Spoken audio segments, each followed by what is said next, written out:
In this video, I'm going to talk about something called interpolation. Now, interpolation is the idea of taking a value and changing it to a new value and doing that transition over some amount of time. So it could just be taking a number. We want to take the number 10 and we want this value 10 to go to the number 5, and we want this to take 2 seconds, right? So there's a few key things that we're going to be working with here. There's going to be a start value, there's going to be an end value, and then there's going to be a total amount of time, right? So a start, an end, and then a time. Now, these methods of interpolation can be used for anything. In some of the examples I'll talk about here, we'll talk about it using positions. And it could be done for 2D positions or 3D positions. But really, interpolations are used all over the place for many different things. One example that I like to point out is in fighting games, you have a health bar. And when you have full health and then you take damage, your health bar typically does a couple things. One is you'll see the bar shrink, but then in addition to that, you will also typically see this other shaded part of the bar, and this other shaded part of the bar will shrink over time. So you'll instantly have your health go doot and get knocked down to here, but then you have this other part of the bar that sort of just like slides down over time. And this is a really nice way to convey to players about what their current health is, but then also how much damage they just took. And it's conveying that using this value here, this red value, right, or this upper end value, which is interpolating from your previous health value down to your new health value, right? So it does that over the course of some amount of time. Another really common example of interpolations is UI windows. So UI windows, and I got one right here, when I drag this thing out, it's moving from an initial position off the screen to its final position, which is out here when I drag my finger all the way out, right? That is doing an interpolation, right? It's going from this position here to this position here. And you can see that it's got all these positions that it's at in between, right? So it's not just instantly going from one position to another, it smoothly slides out, right? Now, one of the things I like to say is that any value that you're changing in any of your video games or any of your systems, you should always ask yourself, is this a value that would look better, that would feel better, that would function better if I was doing some sort of interpolation, right? So a good rule of thumb that I always follow is that in my code, if I ever have a value and I'm setting it equal to a new value, that's the time you should ask yourself, well, I'm changing my health equal to a new value, but should I instead be doing an interpolation here? Would that look better to my players, right? With my user interface, would it look better if I did an interpolation here, or would it be better if I just set the value immediately, right? So let's look at how interpolation is done. We're going to talk about a type of interpolation here to start called linear interpolation. And linear interpolation moves at a constant rate from the start position to the end position, right? So if this is going to take 2 seconds to go from 10 to 5, or to go from a start position to an end position, it's going to be moving at the same rate the entire time, right? There's no sort of like acceleration or deceleration. It's just a nice smooth rate the entire time, right? So let's consider this example. I have a start position here, S, and then I have an end position here, right? This is the goal that I'm trying to get to. And I want this transition to happen over the course of 1 second. And inside my update function, I've got these 3 variables. I've got my start position, I've got my end position, and then I have some number which is keeping track of the total amount of time that should take. The last thing I'm going to need is the current amount of time so far. So typically when you're doing interpolations like this, you start your interpolation, you've got your start value, your end value, the total amount of time that you want it to take, and then you also hang on to like a current time.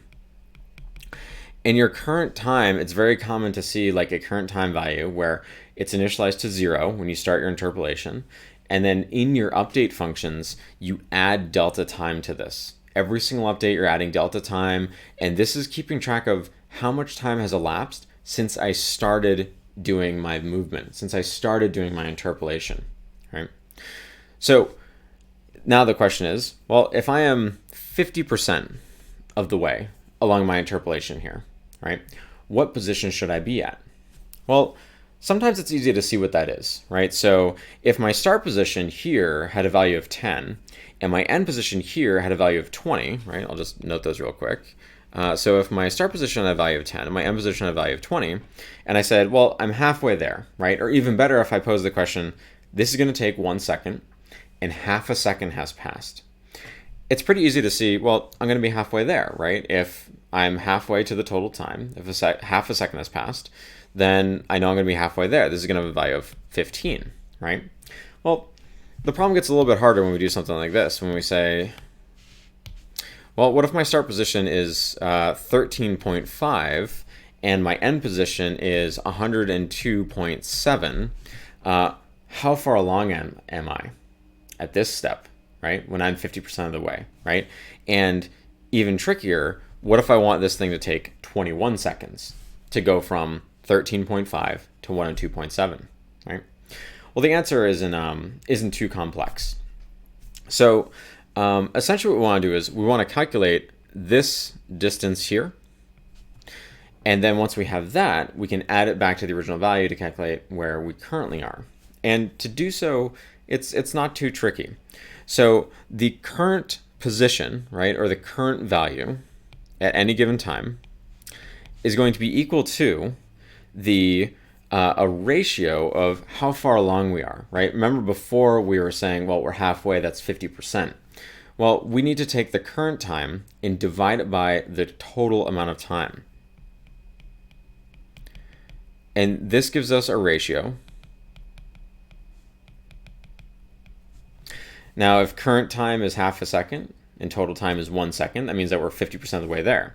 If the total time is 21 seconds and the current time is, I don't know, 10.5, that also means we're halfway there, right? So this is just going to give us a value between 0 and 1, a percentage.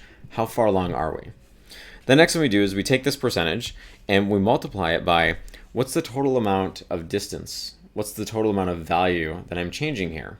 Well, in this example here, it's how far it is from my start position to my end position. And I can calculate that by saying it's my end position minus my start position, right? So I have my ratio, my current time divided by total time, times how far I'm going to travel, my end position minus my start position. This is the delta, how far this traversal is going to be. And then finally, once I know how far along I am, so I've calculated this value here, I take that and I add it back to my start value, right? So in the example of 10 and 20, halfway there, this is just going to give me 0.5. I need to add my original value to it, my original 10. And so at the very end of this, we say plus start. This formula here is the formula for linear interpolation. And this will work, this current time divided by total time, end minus start plus start. This will work whether you're using an integer, a float, a 2D position, a 3D position. It really doesn't matter. This here is linear interpolation, and it can be used to move objects from one position to another position, nice and smooth over time. It can be used to interpolate values from one value to another value over a set amount of time. And now, completely customized by you, you can determine how long you want it to take, the total time, and you can determine what these start positions are. So, to give an example, if you wanted an object to move between 3 positions like this, you would say, well, I'm going to do my linear interpolation. Here's my start position and then my end position. I'm going to do it over some amount of time to get there. And then once I reach this end, once my current time is greater than my total time, then this becomes my new start position and this becomes my end position. And now I'm doing a linear interpolation from this position to this position. So this is also how you can have objects follow along paths inside your games, right? Linear interpolation is used all over the place.